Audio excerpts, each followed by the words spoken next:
नमस्कार, जय सीताराम। मैं राजवीर चौहान। बंधुवर, 18 तारीख को संपन्न हुए चुनाव में जिस तरीके से अभी व्हाट्सएप और सोशल मीडिया के माध्यम से आप देख रहे हो कि चुनाव अधिकारी के द्वारा जो धांधलियां करी गई और धांधलियों के पश्चात जो भी भ्रामक जानकारी वो देते चले आ रहे हैं, वो निश्चित रूप से समाज को अब गर्त में ले जाने जैसा हो गया। मुझे अपनी चुप्पी तोड़नी पड़ी।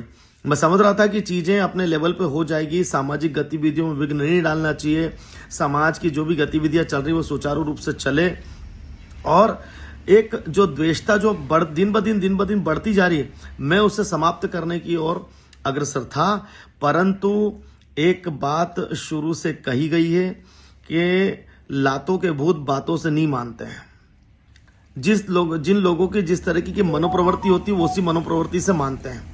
बंधुवर, ये साबित कर दिया चुनाव अधिकारी ने कि वो किस तरीके की हल्की मानसिकता प्रदर्शित कर रहे हैं। मैं वृत्तांत अगर आपको बताऊं तो वो रिकॉर्डिंग मार्केट में अभी डल जाइए, जिसमें चुनाव अधिकारी ने जिस सुबह 4 बजे कड़छा धाम में ये रिजल्ट उसी शीट से घोषित करा जो शीट पर पूरी तरीके से आंकड़े गलत बताए गए हैं। अगर वो शीट फेयर नहीं थी तो आपने प्रत्याशी की घोषणा की कैसे? प्रथम। दूसरा, हमारे किसी भी पोलिंग एजेंट को श्रीमान जी ने किसी भी तरह के आंकड़े नहीं दिए। आदरणीय एसडीएम मैडम के सख्त इंस्ट्रक्शन थे कि आंकड़े किसी को नहीं दिए जाएंगे, एक साथ जीत और हार का फैसला दिया जाएगा। उनका यह स्टेटमेंट भी संदेह के घेरे में आता है। और तीसरी और सबसे अहम चीज कि जब 124 वोट से मुझे जीत की बधाई दे दी गई थी तो अचानक से 27 वोटों से मेरी हार को घोषित करके जो बेईमानी की गई वो निश्चित रूप से इस समाज के हुए चुनाव पर प्रश्नवाचक चिन्ह है। और चौथी सबसे अहम चीज कि जब मेरे द्वारा श्रीमान जी को आवेदन दिया गया रिकाउंटिंग का, तो उस वक्त श्रीमान जी ने कहा कि ठीक है, आप आवेदन दे दीजिए। मैंने वो आवेदन भी दिया, उस आवेदन की प्राप्ति भी इन्होंने मुझे दी है और उसके साथ दिए हुए पेमेंट भी हमने इनको नगद किए, जिसके 2 गवाह मेरे पास में मौजूद हैं, जिनके सामने मैंने दिया है। अब बात ये आती है बंधुवर कि सुभाष जी इस बात को छुपाना क्यों चाहते हैं?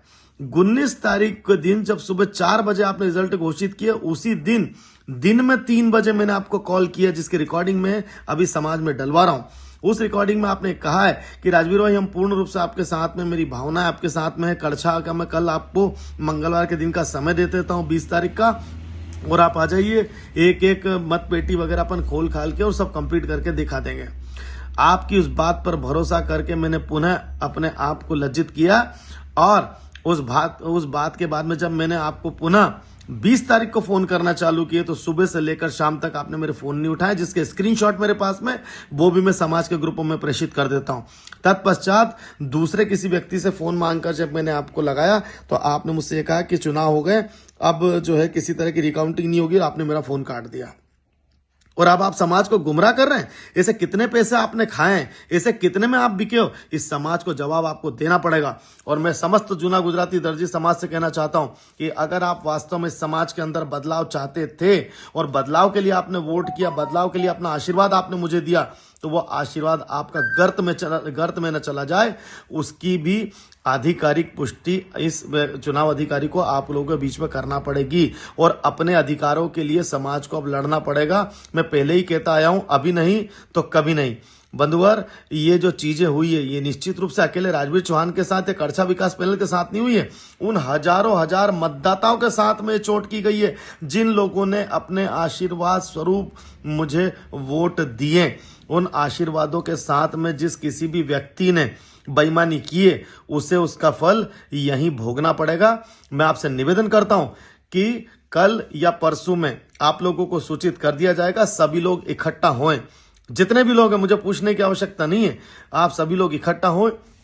एसडीएम साहब के यहाँ ज्ञापन देने जाएं, समाज की तरफ से एसपी ऑफिस ज्ञापन देने जाएं, और नर्मदा थाना पे जो है वो ज्ञापन देने जाएं कि आप लोगों ने जिस तरीके की चीजें वहां पर देखी और जो अन्याय वहां पर हुआ है, उसके खिलाफ पूरा समाज एक लामबंद है। ये आप लोगों को निवेदन करने, शांतिपूर्ण तरीके से निवेदन करने आप लोगों को जाना है। ये मैं निवेदन आपसे करता हूं।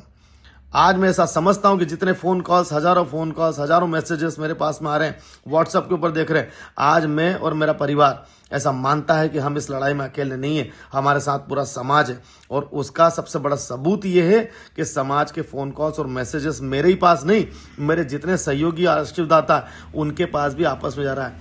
आज चर्चे मेरी जीत के नहीं है, मेरी हार के नहीं है, आज चर्चे समाज की जीत के, समाज की हार के हैं। और एक बात बता दूं, धन बल, बाहुबल, बसें लगाना, ये सारी चीजें करने के बाद में निर्वर्तमान अध्यक्ष महोदय स्वयं पर्चियां बांट रहे हैं। एक 2 साल से सक्रिय हुए युवा के सामने अगर आप इस तरह की हरकत कर रहे हो, उसके बावजूद भी बेईमानी भी करते करते करते करते मात्र 27 वोट तक ही अगर आप आए हो, तो निश्चित रूप से आप ये मान के चलो कि आपने अपने जीवन काल की सामाजिक सेवाओं में कमाया क्या, यह आपको देखने की आवश्यकता है।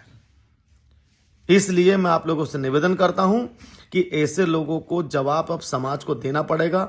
मुझसे जहां तक बन पड़ा मैंने किया, और एक और शपथ मैं आप लोगों के सामने लेता हूं, मेरा ऐसा खून नहीं कि घर में चुपचाप बैठ जाऊं, मैं लड़ूंगा, अंतिम सांस तक लड़ूंगा। अगर सुप्रीम कोर्ट भी जाना पड़ा तो मैं जाऊंगा, लेकिन इस लड़ाई को लंबी लड़ेंगे, ये मैं पूरे समाज के सामने और अपने परिवार के सामने शपथ लेता हूं। आइए मिलजुल कर सभी लोग एक ज्ञापन के माध्यम से समाज को और प्रशासन को ये बताएं कि अब समाज एक हुआ है और ये समाज अब बैठेगा नहीं।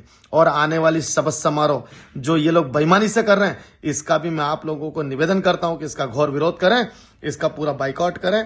मैं आप लोगों से निवेदन कर रहा हूं। बहुत बहुत धन्यवाद।